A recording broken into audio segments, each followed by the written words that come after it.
Om Swastiastu. Perkenalkan kami dari kelompok 6. Di sini kami akan mempresentasikan terkait dengan tugas dari perspektif sosiokultural dalam pendidikan Indonesia atau P3 bagian demonstrasi konseptual. Sebelum itu, izinkan kami untuk memperkenalkan terlebih dahulu.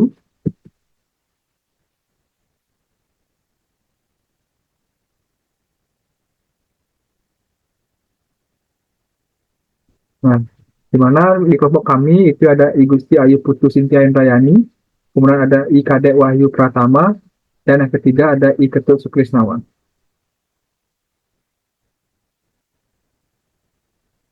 Langsung saja yang pertama yaitu mengenai apa pandangan masing-masing anggota kelompok tentang perspektif sosial budaya, ekonomi, dan politik dalam pembelajaran yang mempengaruhi proses pendidikan. Baik, dari menurut pendapat saya, jadi perspektif sosial budaya, ekonomi, dan politik sangat mempengaruhi proses pada pendidikan di Indonesia. Pada aspek sosial memiliki peran yang penting dalam membentuk sikap atau perilaku peserta didik dan adanya interaksi yang dilakukan di sekitarnya. Aspek budaya seperti nilai-nilai, norma, adat istiadat, dan lain-lain memiliki peran yang sangat penting dalam membimbing apa yang diajarkan dan bagaimana hal tersebut dapat diajarkan. Pada aspek ekonomi memiliki pengaruh juga terhadap aksesibilitas pendidikan yang memiliki tantangan berupa biaya pendidikan dan ketidakmerataan sumber daya di lingkungan sekitar atau daerah-daerah terpencil. Nah, aspek politik ini memiliki hubungan yang erat pada kebijakan pendidikan yang dibuat oleh pemerintah. Sistem pengelolaan sekolah dan pengembalian keputusan tentang kurikulum dan evaluasi yang dapat memiliki dampak yang sangat besar pada proses pembelajaran. Pemahaman secara lebih mendalam mengenai perspektif sosial budaya, ekonomi, dan politik sangat penting dimiliki oleh guru dalam merancang pembelajaran yang inklusif dan berkelanjutan. Hal tersebut dikarenakan dengan memperhatikan faktor-faktor tersebut, diharapkan guru dapat menciptakan pembelajaran yang kreatif dan inovatif agar dapat menciptakan pengalaman pembelajaran dan bermakna bagi peserta didik. Nah, kemudian untuk selanjutnya dari Cynthia Nayani, silakan untuk memberikan pandangannya. Itu waktu saya persilakan. Baik, terima kasih atas kesempatannya. Jadi, pandangan saya terhadap perspektif sosiokultural dalam pendidikan Indonesia dan pengaruhnya, yakni yang pertama, adanya interaksi sosial atau sosialisasi berpengaruh dalam proses pendidikan dan juga dianggap sebagai memasyarakatkan peserta didik atau memanusiakan diri.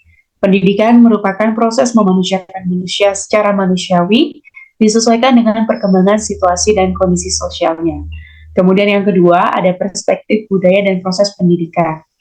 Dalam proses pendidikan, dalam pembangunan budaya nasional, guru perlu menciptakan suasana yang mendorong tumbuh dan berkembangnya sikap kerja keras, disiplin, mampu menghargai, berani bersaing, serta mampu menyesuaikan diri dan kreatif.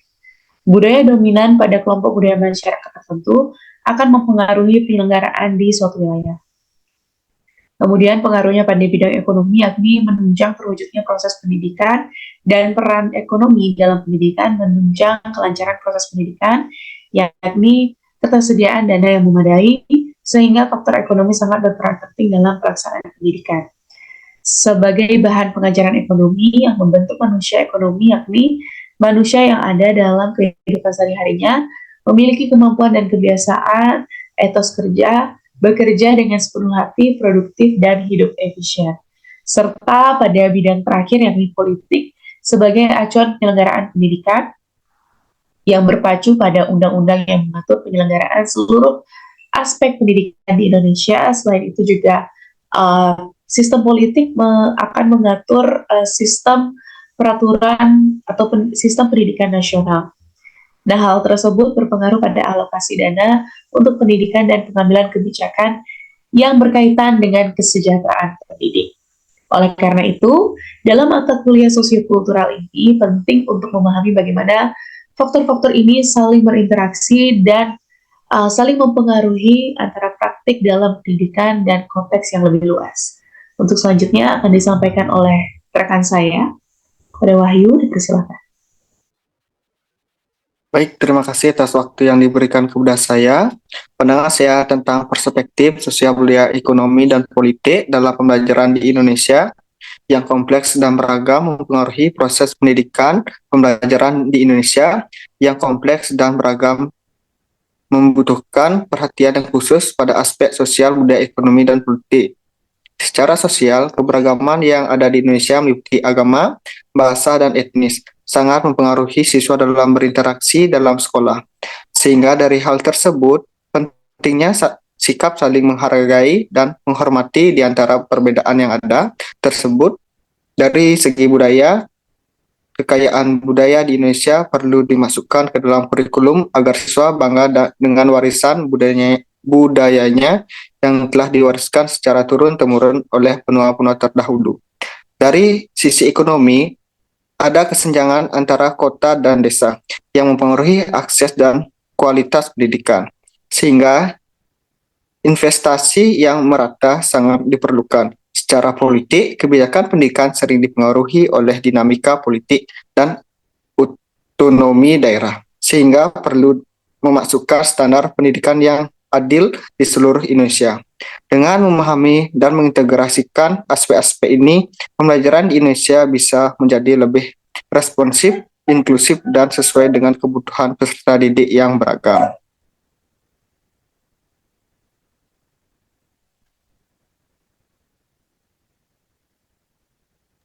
Baik, terima kasih atas pendapatnya dari Wahyu dan Tingkial. Kemudian berikutnya di sini kami akan membahas mengenai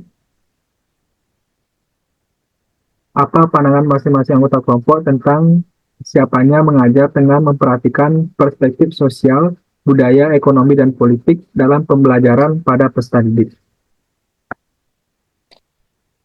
Nah, jadi menurut pendapat saya terkait dengan perspektif sosial, budaya, ekonomi, dan politik ini tentu sangat mempengaruhi terkait dengan proses pendidikan di Indonesia.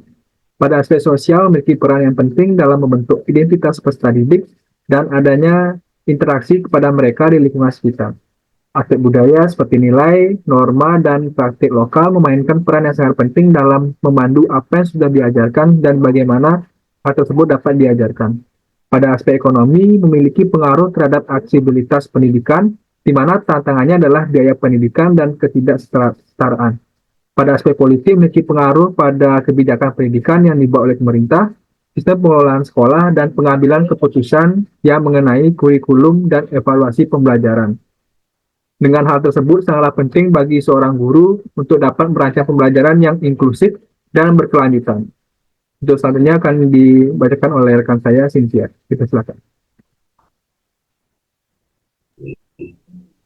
Baik, untuk pandangan saya terhadap pertanyaan yang kedua adalah kesiapan mengajar guru itu harus menguasai 4 kompetensi, yakni kompetensi sosial, kompetensi kepribadian, kompetensi profesional, dan kompetensi teknologi. Kompetensi-kompetensi ini tentu sangat membantu untuk kesiapan mengajar guru agar memberikan pendidikan yang efektif dan berkualitas pada peserta didik. Penguasaan keempat kompetensi ini sangat penting karena saling terkait dan saling mendukung.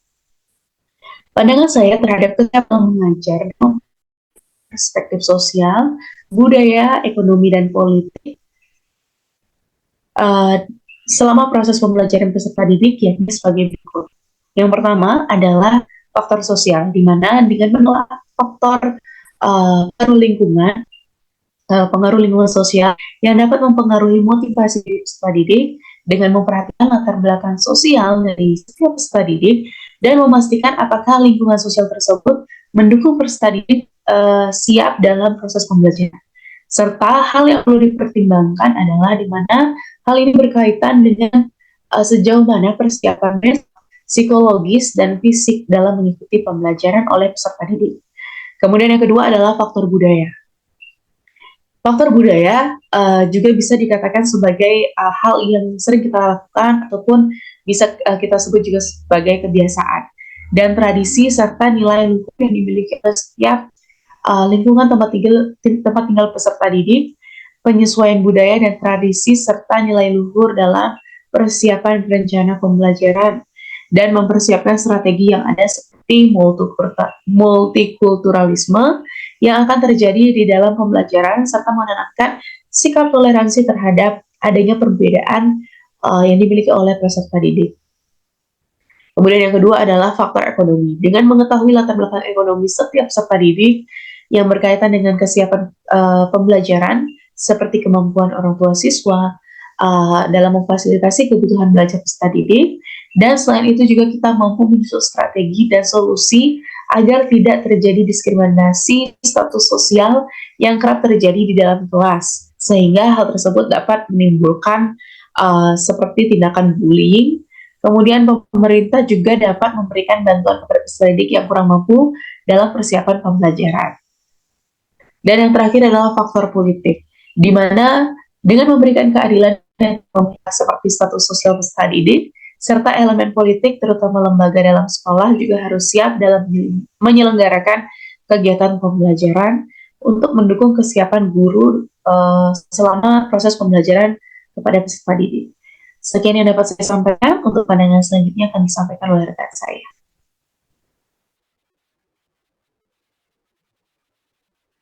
Baik, terima kasih atas waktu yang diberikan kepada saya.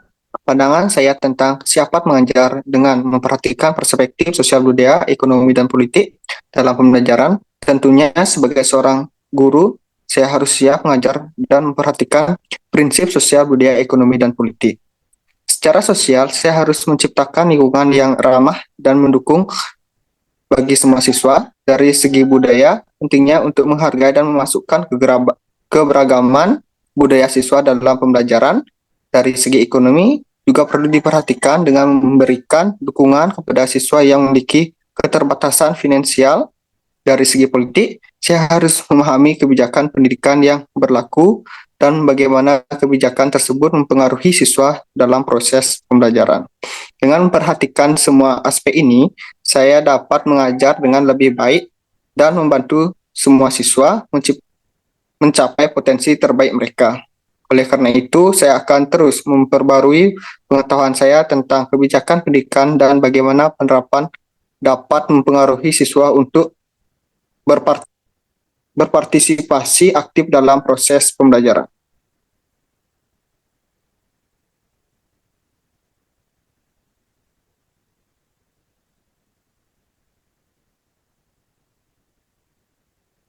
Baik, terima kasih atas Wahyu dan Cynthia yang sudah menjelaskan.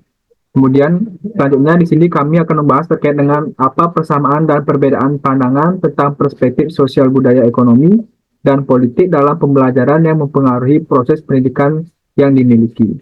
Baik, untuk selanjutnya silakan untuk Cynthia bisa menjelaskan terkait dengan persamaan dan perbedaan pandangan tentang perspektif sosial budaya ekonomi dan politik dalam pembelajaran yang mempengaruhi proses pendidikan yang dimiliki. Untuk waktu, saya persilakan. Baik, langsung saja saya masuk kepada pembahasan yang ketiga, yakni untuk yang pertama adalah persamaan pandangan tentang keempat perspektif tersebut dalam pembelajaran, yakni faktor-faktor tersebut sama-sama memiliki pengaruh pada persiapan pembelajaran dan proses pembelajaran. Kemudian keempat perspektif tersebut dapat dijadikan sebagai bahan pertimbangan dalam perencanaan rancangan pembelajaran. Kemudian yang ketiga adalah keempat perspektif tersebut dapat dijadikan sebagai bahan refleksi dan evaluasi dalam peningkatan mutu pembelajaran dan kualitas proses pembelajaran. Kemudian perbedaan pandangan tentang keempat perspektif tersebut dalam pembelajaran yakni perspektif sosial melibatkan interaksi dan hubungan antar peserta didik dalam konteks sosial yang meliputi guru, teman, keluarga, ataupun lingkungan sekitar. Kemudian perspektif budaya yakni berhubungan dengan tradisi, kebiasaan, serta nilai luhur yang dalam lingkungan peserta didik. Kemudian faktor ekonomi yakni lebih menekankan pada pengaruh pendidikan dan pembelajaran, contohnya terkait kesejahteraan kebutuhan baik sandang, pangan, dan papan oleh peserta didik. Dan perspektif politik yakni lebih menekankan pada kekuatan politik yang mempengaruhi pembentukan suatu produk hukum tentang sistem pendidikan nasional. Selanjutnya akan disampaikan oleh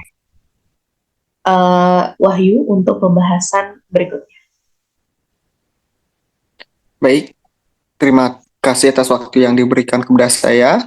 Adapun persamaan pandangan tentang mengajar dengan memperhatikan perspektif sosial, budaya, ekonomi, dan politik dalam pembelajaran pada peserta didik. Adapun persamaannya yaitu yang pertama, keempat perspektif tersebut mengakui pentingnya memahami latar belakang sosial, budaya, ekonomi, dan politik peserta didik dalam pembelajaran peserta didik. Ini memungkinkan pendidik untuk menciptakan pengalaman belajar yang lebih relevan dan bermakna. Untuk persamaan yang kedua, dalam kegiatan pembelajaran harus menciptakan keberagaman masyarakat serta budaya, sehingga dalam hal ini pendidik harus menghindari adanya diskriminasi dalam pembelajaran.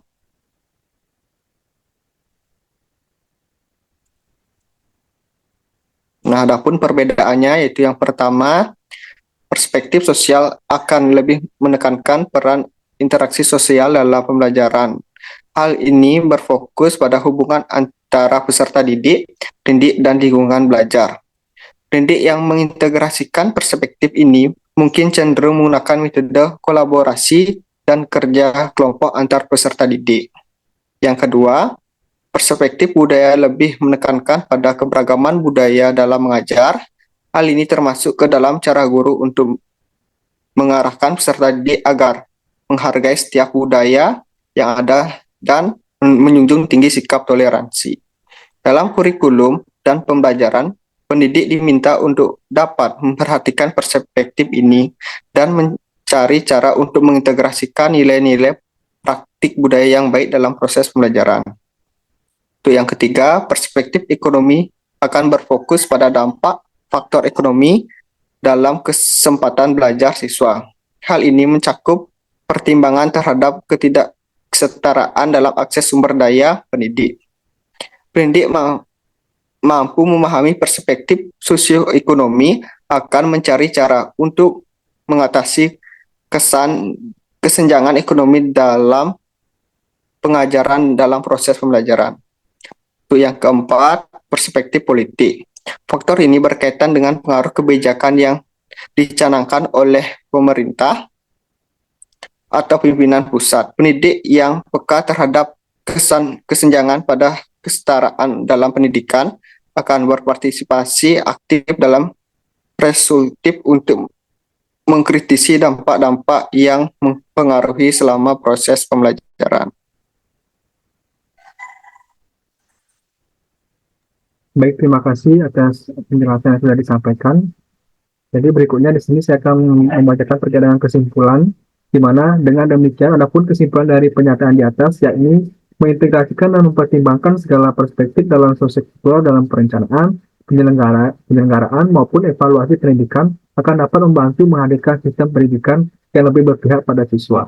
Dengan dilakukannya hal tersebut tentu akan berdampak pada pemberian pendidikan yang adil bagi penerus bangsa dan memenuhi kebutuhan belajar yang bertaut pada kesetaraan sosial, budaya, ekonomi, dan politik yang ada. Baik, jadi sekian presentasi dari kelompok kami mengenai topik 3, demonstrasi kontekstual. Kami mohon maaf apabila ada kesalahan kata baik disengaja maupun tidak disengaja.